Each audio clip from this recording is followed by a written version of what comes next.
back. You're watching Startup Central, the Christmas Eve special with me, Nantara Rai.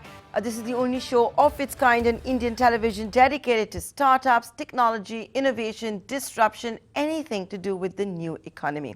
Well, it's a Christmas special, and we thought that if you, like me, are stuck and haven't planned your holiday yet for New Year's, what should you do? Or if you're not going to get away then, what should be a part of your travel bucket list for 2020? To figure all of that out for you, to make it simpler, to get you some ideas, and that also offbeat ideas, we reached out to the founder of Unhotel, Manish, who's now joining us here on this Christmas Eve special. Hi Manish, Nantara here. Thank you so much for joining us. Happy holidays to you. And I guess you, like me, are stuck in office. Too bad about that. But any last minute ideas that you have for our viewers who are tuning in? Hi Nayantara. There are a lot of opportunities within the country. I mean, still, if you can manage, on Skyscanner, you can get some ticket. I mean, we recently sent a couple to the Baitulong Bay in Vietnam. I mean, I have had crazy requests for horseback riding in Mongolia, to watching Komodo dragons in an island in Indonesia, and of course, nearer home requests for we are headquartered out of Gurgaon, so farm stay is very close to Gurgaon, and storytelling sessions. We also have very interesting ideas around volunteering in a remote Kumaoni village, and so lots of very interesting ideas for people out there. Are they expensive to book last minute? Well, yeah, if you haven't had, I mean, we are Unhotel, but unfortunately, you can't do unplanned holidays. So some of them, are expensive, but some of them are, within they are pocket wallet friendly. Of course, as the Unhotel Company, we cater to a slightly premium audience, and the TG is, relatively money rich and time poor. So for the rest, there are other options available online. Okay, so forget the last minute guys who are not booked, and if they're going to go on a holiday, it's either going to cost them a lot of money or they'll figure it out. But let's talk about 2020 and when there is time to plan. You know, yours is a firm which talks about unconventional holidays, experiential holidays. You know, now they do say, why do you want to spend money on furniture and cars when you should be spending it on experiences, right? Tell me top 3 ideas. 3 ideas that should be part of our travel bucket list for 2020.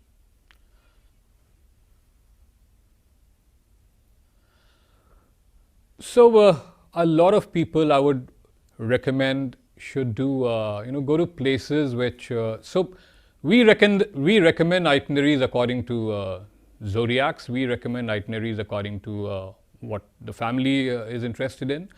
We also recommend stuff which no one has done before. So like I mentioned, a lot of people go to this UNESCO heritage site called the Halong Bay in Vietnam, but we discovered that, the crew pictures which you see actually is pretty congested when you actually go there. So we discovered that there's another bay called the Baitulong Bay, and lo and behold, you can actually fly down in a biplane to the Baitulong Bay. So we work with people's budget, we work with people's bucket lists, and even when you're traveling with a family, maybe there's somebody's 50th anniversary, birthday, parents' birthdays. So we work with them and we try to create the memory out of this. So we work very closely with our guest list and try to create an experience out of anywhere. I mean, within the city as well. I mean, like, again, I'll say, we have one of the world-class transport museums in Gurgaon. We can create a very interesting trip for a child in the family who's crazy about cars and trains and biplanes. So, yeah. So you were talking about the Halong Bay in Vietnam, right? That's right. So that you recommend over the UNESCO heritage site, because I But know I'm a lot talking of about a people who go to biplane Vietnam, ride that's what they actually plan to do. I recommend the biplane ride over something another bay called the Baitulong Bay. You know, where you go celebrate a romantic anniversary there.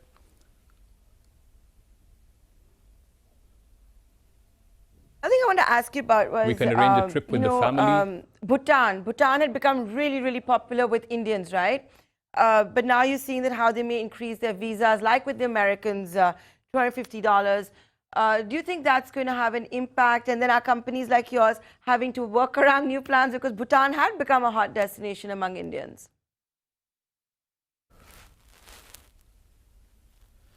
Yeah, I mean, unfortunately, it will make Bhutan out of reach for a lot of Indians. But fortunately, not my client base, because in fact, I mean, I have requests which I'm doing for January and February as well. So yes, it will affect the usual slightly budget traveler and the travel companies. But for us, actually, it is a blessing in disguise, because one of the things which we want to promote is sustainable tourism. We, in the charter of our company, is we don't want to do anything which promotes over tourism. So Bhutan actually becomes a very, very good sort of a place for the Unhotel Company and its guests. We have some amazing experiences where you can spend time in a monastery, sort of experience the happiness index of this country. I mean, every other country on the planet measures its wealth through the GDP. Bhutan is the only one which measures happiness, and I think a 1-week travel to Bhutan curated by us can give a sense of what is, I mean, it is a net carbon positive sort of a country. So yeah, it's a very, very interesting destination for the Unhotel Company and our guests. So, Manish, I also want to ask you, since I have you here, we're talking at a time when the economy is in the midst of a slowdown. I understand that you're in the luxury premium space. I caveat that. But, unfortunately, and, you have a lot of corporate clients as well, but you're not insulated from the macroeconomy, right? So when there is a slowdown, unfortunately, one of the things that people start spending less on is holidays. How did you survive that? Did you grow despite that? Did it mean a lot more innovation that Unhotel had to do?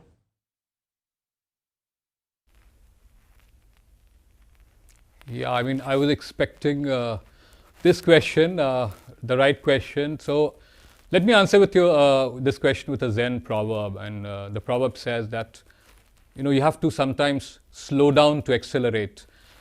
So one is that we are insulated, we are relatively insulated from what's happening in the economy. The other is that creativity is built into the DNA of our company. So we do not have a very short-term, one transaction, a very discount-led view of the customer. We act as travel smiths to the customer, their family, their needs.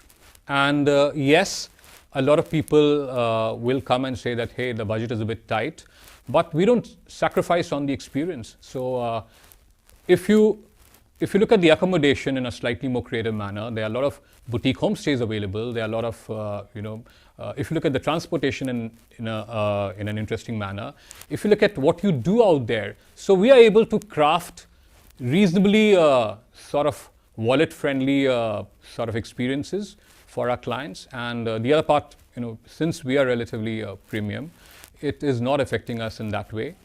Also, what happens is we have a slightly large portfolio of products. So if say domestic is getting squeezed in the last quarter, last 1 or 2 quarters, then our international has taken off. So people are spending; they're just being more judicious, and we are helping them, make very interesting choices and decisions, and they're happy. I mean, it's not that the money pipeline has dried up. It's just that they're spending judiciously. So and we are working very closely and very creatively with them in designing these itineraries. So I don't think I have a very happy outlook towards 2020. It's going to be good for us and for the economy, hopefully. You are expecting a lot of good business in 2020. I can make it for that big smile that you've got on your face as well, Manish. But like you talked about that, you have some interesting products, etc. So can I now ask you? You've hinted at some of them. What would you say has been your best-selling product in 2019? Because that's a good way to know what a trend is.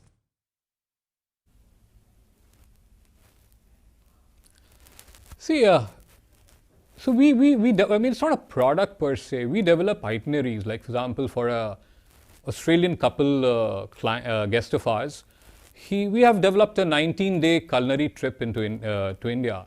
For another corporate guest of ours, we developed a sort of a biking ride through two wildlife resorts in Madhya Pradesh between Kanha and Pech, with glamping thrown in.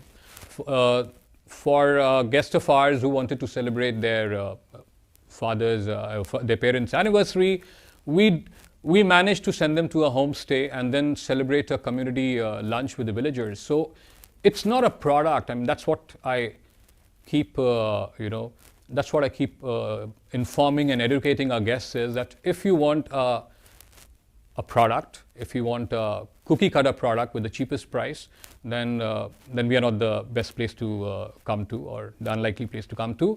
We design tailor-make experiences. So it's not one sort of a product. It's a lot of, okay, you asked me about the trend. The biggest trend is 80% of our services, our experiences are bought, are story told by women in the country. So in fact, my partner and co-founder, she's leading all these trips, and these women are from ages 24 to 74. So I have a great faith in the women in this country. They are shifting the contours of travel. They are creating amazing products. It's happier, easier to work with them. And yeah, so I would say not a product, but a segment which has emerged very big in the scheme of Unhotel and for travel is independent women travelers. Often they travel solo. Very often they travel in groups. But they're far more happier, crazier, more creative than the men folk. We have to do a lot of catching. I have to agree with you because, in my own family, my mother went on a hike to the Valley of Flowers with a bunch of women. I had my heart in my mouth because I just didn't know where she was. There was no cell phone reception, and she's a crazy one for adventures, and it's something my dad would have never done. So I totally second you on that one. But Manish, thank you so much for joining us here on Startup Central. Here's wishing you and the entire team at Unhotel a Merry Christmas, a Happy New Year, and we look forward to many more interviews in the new year. To you, Tuna and Tara, and to your team at ET Now, Merry Christmas and a very Happy New Year. May good times prevail. Thank you. And here's, of course, to traveling more in 2020, provided, of course, our bosses permit it and give us leave. That's Unhotel for you, ladies and gentlemen, with their views as far as the travel trends go in 2020. I do hope that one was helpful for you. What all you should have in your bucket list. Other the horse ride in Mongolia sounded very, very exciting. With that, we're going to take a short commercial break. But as we do that, we've told you where Indians are liking to travel.